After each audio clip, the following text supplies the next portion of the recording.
In this video, we're going to look at solving these equations that are exponential equations by actually finding common bases.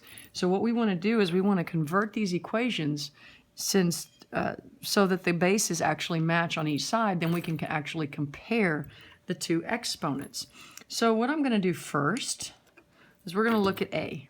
We're going to do A. We'll do A first over here. So 3 to the 6x equals 27. Well, I want to find a common base between these two. Well, the first thing I'm going to do is I'm going to look at the larger value, which is 27, the larger of the two bases, and see if I can actually format this base, this particular value, so that it actually has a base that's the same as the other value on the other side. So the other term.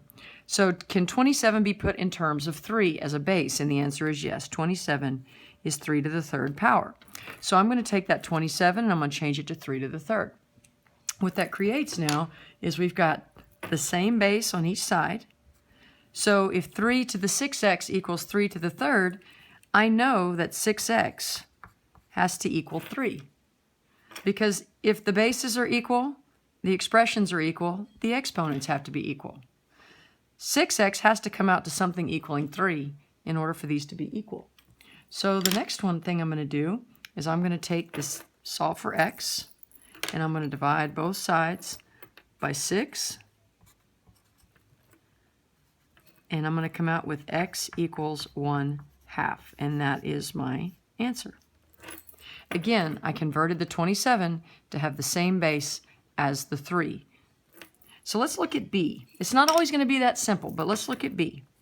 So on B, I have 2 to the 2x plus 1. And I want to see, can I take the 8 and put it in terms of 2? And the answer is yes. 8 is 2 to the third. So I'm going to change the 8 into 2 to the third, but that x minus 1 is still there. It's not going anywhere. I'm changing this value to this value. You can see they're the same. So now 2 to the 2x plus 1 equals 2. And remember, you multiply powers. So this is 2 to the third to the x minus 1. So when you raise a power to a power, you multiply. So it's 3x. And then you distribute there, minus 3. So my next step is going to be, the bases are the same, so the exponents are the same. So I'm going to take 2x plus 1 and set it equal to 3x minus 3. Then it's just algebra from this point on. I'm going to get the x's on the same side. So let's subtract 2x from both sides. That'll leave me with 1 on this side and x minus 3 on this side. And then for my final step, I'm going to add 3 to both sides. That'll cancel, and so I get x equals 4. And that's how we solve part B. So let's look at C, and we'll just come over here and solve it under C. Is there any way to put 16 in terms of 8 when we talk about exponents? The answer is no.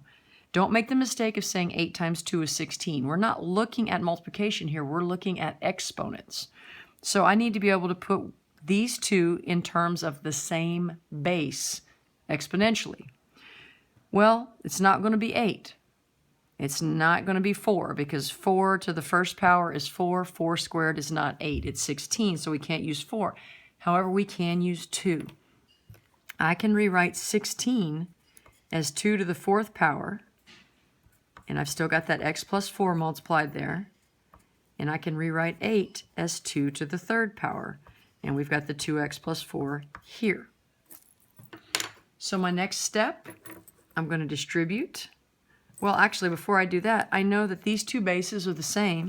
So I know that my exponents have to be the same. So 4 times x plus 4 has to equal 3 times 2x plus 4. So I'm going to take these, and I'm going to distribute. 4 times x is 4x. 4 times 4 is 16. 3 times 2x is 6x. 3 times 4 is 12. Now it's just a matter of moving these over to the correct side of the equation. So let's get all the x's together first. I'm going to move the 4x over here because the 6x is larger. That'll leave me with 16 on this side and 2x plus 12 on this side. Then I'm going to move the 12 over with the 16, get the constants together. That's going to leave me with 4 equals 2x. And then my last step, I'm going to divide both sides by 2. So 2 equals x. And that is your answer. Again, that is how you solve the equation, by creating common bases.